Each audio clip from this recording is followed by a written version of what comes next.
ನಮಸ್ತೆ ರೈತ ಮಿತ್ರರೇ, ನಾವು ನಿಮ್ಮ ಅಶೋಕ್. ನೀವು ನೋಡ್ತಾ ಇರೋದು ಅಶೋಕ್ ಆಗ್ರೋ ಸ್ಟುಡಿಯೋ ಯೂಟ್ಯೂಬ್ ಚಾನಲನ್ನು. ರೈತ ಮಿತ್ರರೇ, ಈ ಒಂದು ವಿಡಿಯೋದಲ್ಲಿ ನಿಮಗೆ ಮುಖ್ಯವಾಗಿ ನಾನು ಯಂತ್ರ ಬಗ್ಗೆ ಹೇಳಕ್ಕೆ ಹೋಗ್ತಾ ಇದ್ದೀನಪ್ಪ ಅಂತ ನೀವು ಆಲ್ರೆಡಿ ತಮ್ನೇಲ್ ನೋಡಿದ್ದೀರಾ.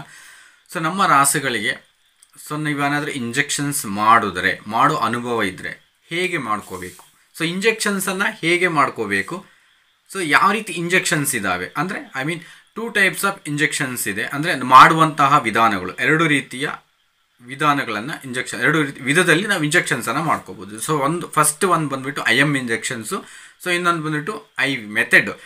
IM ಮೆಥಡು, ಇನ್ನೊಂದು IV ಮೆಥಡು. ಸೊ ಏನು IM ಮೆಥಡ್ ಅಂದ್ರೇನು, IV ಮೆಥಡ್ ಅಂದ್ರೇನು? ಸೊ ನೀವು ಕಾಮನ್ನಾಗಿ ಇಂಜೆಕ್ಷನ್ಸ್ ಮಾಡೋದನ್ನು ನೋಡಿದ್ದೀರಾ ರಾಸುಗಳಿಗೆ. ಸೊ ಕತ್ತಿನ ಭಾಗದಲ್ಲಿ ಅಂದರೆ ಆ ಒಂದು ಇದರಲ್ಲಿ ಕೆಲವು ಮಾಡ್ತಾರೆ. ಸೊ ಇನ್ನೊಂದು ಕಡೆ ಎಲ್ಲಿ ಮಾಡ್ತಾರೆ ಅಂತ ಅಂದರೆ ಹಿಂಭಾಗದಲ್ಲಿ ಮಾಡ್ತಾರೆ, ತೊಡೆ ಭಾಗಕ್ಕೆ, ಬೆನ್ನಿಗೆ ಮೇಲ್ಭಾಗ ಅಂದರೆ ಬೆನ್ನಿನ ಹಿಂಭಾಗ, ತೊಡೆಯ ಮೇಲ್ಭಾಗದಲ್ಲಿ ಮಾಡ್ತಾರೆ. ಸೊ ಯಾಕೆ ಅಲ್ಲಿ ಮಾಡಬೇಕು ಇಂಜೆಕ್ಷನ್ಸ್ ಮಾಡಬೇಕಾದ್ರೆ ಬೇರೆ ಏನು ಪ್ರಿಕಾಷನ್ಸನ್ನು ತೆಗೆದುಕೋಬೇಕು. ಸೊ ಒಟ್ಟು ಇಷ್ಟು ಅಂಶಗಳನ್ನು ಈ ವಿಡಿಯೋದಲ್ಲಿ ನಿಮಗೆ ಸಂಪೂರ್ಣವಾಗಿ ಹೇಳ್ತಾ ಹೋಗ್ತೀನಿ. ಟೋಟಲಿ ಇಂಜೆಕ್ಷನ್ಸ್ ಮಾಡೋದು ಹೆಂಗೆ, ಇಂಜೆಕ್ಷನ್ಸ್ ಮಾಡೋದಕ್ಕೂ ಮುಂಚೆ ಏನು ಪ್ರಿಕಾಷನ್ಸನ್ನು ತೆಗೆದುಕೋಬೇಕು, ಇದನ್ನು ಸಂಪೂರ್ಣವಾಗಿ ನಿಮಗೆ ಇದರಲ್ಲಿ ಹೇಳ್ತಾ ಹೋಗ್ತೀನಿ. ವಿಡಿಯೋನ ಯಾರು ಸ್ಕಿಪ್ ಮಾಡಬೇಡಿ, ಎಂಡ್ ತನಕ ನೋಡಿ. ಸೊ ಮ್ಯಾಕ್ಸಿಮಮ್ ನೀವಂತೂ ಮಾಡೋಕ್ಕೆ ಹೋಗಬೇಡಿ, ಸ್ವಲ್ಪ ಎಕ್ಸ್ಪೀರಿಯೆನ್ಸ್ ಇದ್ದರೆ ಮಾತ್ರ ಮಾಡಿ. ಸೊ ಅದು ಎಲ್ಲೆಲ್ಲೋ ಮಾಡೋಕ್ಕೋಗಿ ಏನೇನೋ ಆಗೋದು ಬೇಡ. ಸೊ ನಿಮ್ಗೆ ಅಷ್ಟು ಸರ್ವಿಸ್ ಇದೆ ಅಂತಂದರೆ ಮಾಡ್ಬೋದು, ನೀವು ಮಾಡಿ. ಸೊ ಬಟ್ ಇಲ್ಲ ಅಂತ ಅಂದರೆ ವೆಟರ್ನರಿ ಸ್ಟಾಫ್ ಹತ್ರ ಮಾಡಿಸಿ. ಯಾಕೆಂದರೆ ಸ್ವಲ್ಪ ಜಾಗ್ರತೆಯಿಂದ ಮಾಡೋದ್ರಿಂದ ನಮ್ಮ ಪಶುಗಳಿಗೆ ಅನಾಹುತಗಳಾಗೋದನ್ನು ತಪ್ಪಿಸ್ಬೋದು, ಆ ಉದ್ದೇಶಕ್ಕೋಸ್ಕರ.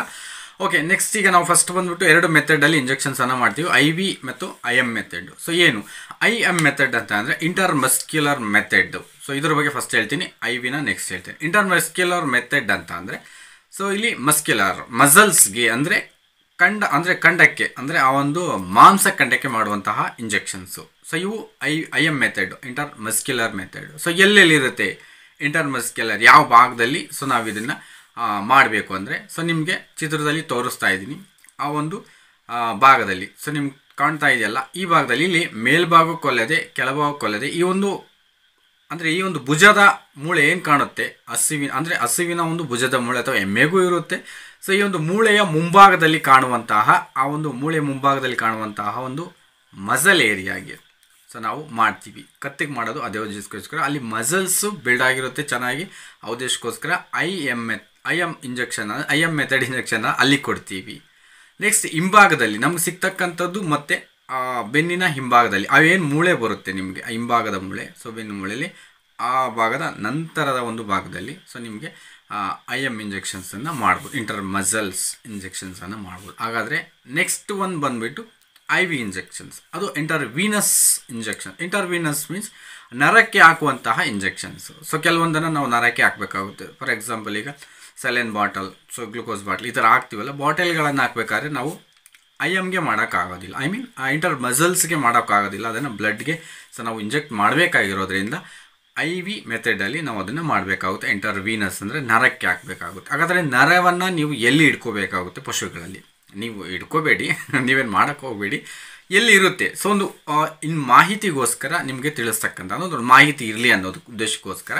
ಸೊ ಇಲ್ಲಿ ಕತ್ತಿನ ಕೆಳಭಾಗದಲ್ಲಿ, ಸೊ ನೀವು ವಿಡಿಯೋದಲ್ಲಿ ನೋಡಿ, ಇಲ್ಲಿ ಕತ್ತಿನ ಕೆಳಭಾಗದಲ್ಲಿ ಸೊ ಈ ರೀತಿಯಾಗಿ ನೀವು IVಯನ್ನು ಮಾಡ್ಕೋಬೋದಾಗುತ್ತೆ. ಸೊ ನೀವು ಆ ನೀಡಲ್ಸನ್ನು ಇಂಜೆಕ್ಟ್ ಮಾಡಿದ ತಕ್ಷಣ ಸೊ ಏನು ನರದಲ್ಲಿ ಬ್ಲಡ್ ಇರುತ್ತೆ, ಸೊ ಸಡನ್ನಾಗಿ ಇಮಿಡಿಯೇಟಾಗಿ ಅದು ಹೊರಗೆ ಬರ್ತದೆ. ಯಾಕೆಂದರೆ ಅದು ನೇರವಾಗಿ ಆ ನರಕ್ಕೆ ನಾವು ಇಂಜೆಕ್ಟ್ ಮಾಡಿರ್ತೀವಿ, ನರಕ್ಕೆ ಅದನ್ನು ಚುಚ್ಚಿರ್ತೀವಿ. ಸೊ ಅದರಿಂದ ವಾಪಸ್ ಬರುತ್ತೆ. ನೀವು ಸಡನ್ನಾಗಿ ಸೊ ಸಲೈನ್ ಬಾಟಲ್ನ ಸೊ ಇನ್ನೊಂದು ಎಕ್ಸ್ಬಿಟ್ಟು ಸಲೈನ್ ಕೊಡುವಂತಹ ಇನ್ನೊಂದು ಮೆಥಡ್. ಟೋಟಲಿ 2 ಮೆಥಡ್ಸ್, ಒಂದು IM ಮೆಥಡು, ಇಂಟರ್ಮಸ್ಕ್ಯುಲರ್, ಇನ್ನೊಂದು IV ಮೆಥಡು. ಸೊ ಒಂದೊಂದು ಇಂಜೆಕ್ಷನ್ಸು ಒಂದೊಂದು ರೀತಿ ಮಾಡಬೇಕಾಗುತ್ತೆ. ಎಲ್ಲವನ್ನು IVL ಮಾಡೋಕ್ಕಾಗೋದಿಲ್ಲ, ಎಲ್ಲವನ್ನು IM ಅಲ್ಲಿ ಕೆಲವು IM ಆದರೂ ಮಾಡ್ಕೋಬೋದು, IV ಆದರೂ ಮಾಡ್ಕೋಬೋದು. ಸೊ ಆ ರೀತಿ ಇಂಜೆಕ್ಷನ್ಸನ್ನು ಅಂದರೆ ಅದ್ರ ಮೇಲೆ ಡಿಪೆಂಡ್ ಆಗುತ್ತೆ, ಕಾಯಿಲೆಗಳ ಮೇಲೆ ಯಾವ ರೀತಿ ಇರುತ್ತೆ ಅನ್ನೋದನ್ನು. ಸೊ ಇಷ್ಟು ಈ ಒಂದು ಇದರಲ್ಲಿ. ಓಕೆ, ಮುಂಚಿತವಾಗಿ ನಾವು ಇಂಜೆಕ್ಷನ್ಸ್ ಮಾಡೋದಕ್ಕೂ ಮುಂಚೆ ಏನು ಪ್ರಿಕಾಷನ್ಸ್ ತೆಗೆದುಕೋಬೇಕು ಅಂತಂದರೆ, ಈಗ ರಾಸುಗಳಲ್ಲಿ ತುಂಬ ಹೊರಟು ಸ್ವಭಾವ ಇರ್ತಕ್ಕಂತಹ ರಾಸುಗಳಿರೋದ್ರಿಂದ ಸೊ ನಾವು ನೀಡಲನ್ನು ಫಸ್ಟ್ ಇಂಜೆಕ್ಟ್ ಮಾಡಿ ಆನಂತರ ಇಂಜೆಕ್ಟ್ ಮಾಡೋದನ್ನು ನೀವು ನೋಡಿರ್ತೀರ.